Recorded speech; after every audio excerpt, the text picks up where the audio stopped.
What's up? It's your boy Donovan, and today I want to talk about 3 of my favorite artists. The whole point of this video is kind of that these are 3 artists that I already feel that I'm similar to creatively. So I'm going to start with the only living contemporary artist on my list. First up is going to be Trenton Doyle Hancock. Trenton Doyle Hancock is a visual artist that was born in 1974 in Oklahoma, brought up in Paris, Texas. When you look into his work, you are going to find a lot of paintings, of course, but the pieces of his that really stand out to me are his sculptural works, his installations, and these tiny little like baby sculptures kind of that they're called moundverse infants. The fun thing about Trenton Doyle Hancock is that all of his work belongs to the same universe, a universe of his own creation, but they all are small puzzle pieces of one very massive story. And I just love the world building of it. Some of the motifs that Trenton Doyle Hancock uses a lot are heroes and villains and monsters. This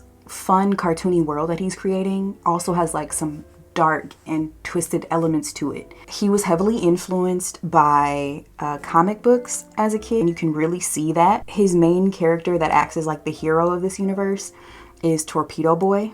I also really love the other hero of his story. I think it's Undum Engel, I think is how you pronounce her name. See, I believe she is supposed to be some sort of like goddess of color. The paintings of her are really, really striking, but this sculpture of her always gets me.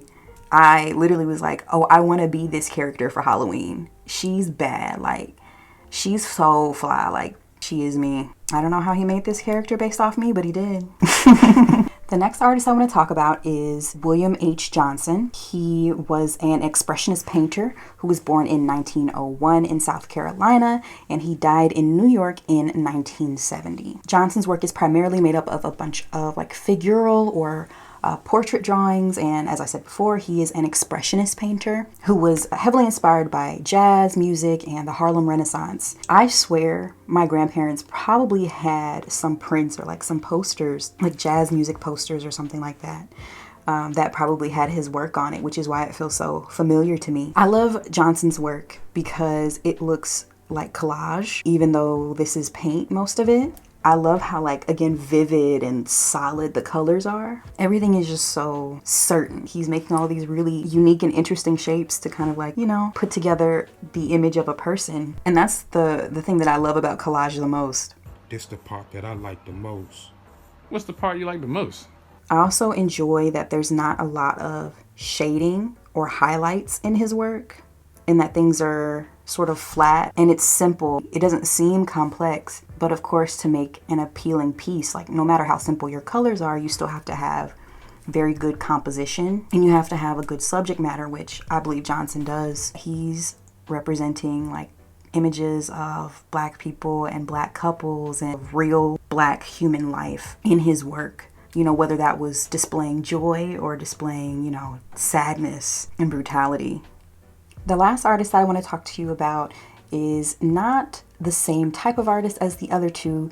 He was an American fashion designer, but his name is Patrick Kelly. He was born in 1974 in Mississippi, and he died in 1990 in Paris. I could have included like another painter or some sort of like sculptor or something, but I wanted to give a wholesome view of the type of creative that I am, and I'm interested in a lot of different media, not just painting or drawing. Or similar to Trenton Doyle Hancock, he uses really fun, punchy, and cartoony camp aesthetics to destigmatize very serious issues. In a lot of Kelly's work, he incorporates an image of this gollywog. And a gollywog, for those who don't know, is a racist stereotype of Black people. You know, usually you'll see like the big red lips, you'll see, you know, the big giant white eyes. Really kind of ridiculous caricature type imagery will go into like the depictions of a gollywog. I like that Patrick Kelly took that imagery and repurposed it. I don't think it's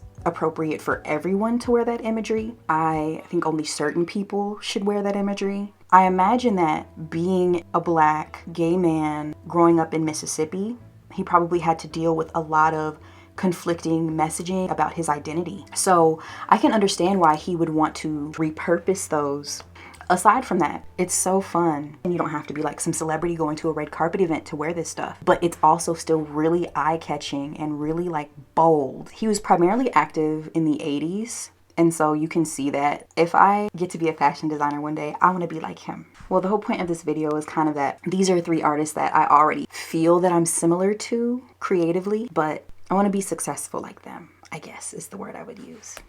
And those are 3 artists that influence my style as a creator. If you've never heard of them before, please check out their work, look more deeply into them, do some of your own research, and down in the comments below, let me know if there are any artists who really influence you, or maybe there are some artists that you think I would like that you maybe think I've never heard of before. Feel free to let me know about them. Anyways, this has been Boy Donovan. Thank you so much for watching, and I'll see you in the next one. Bye.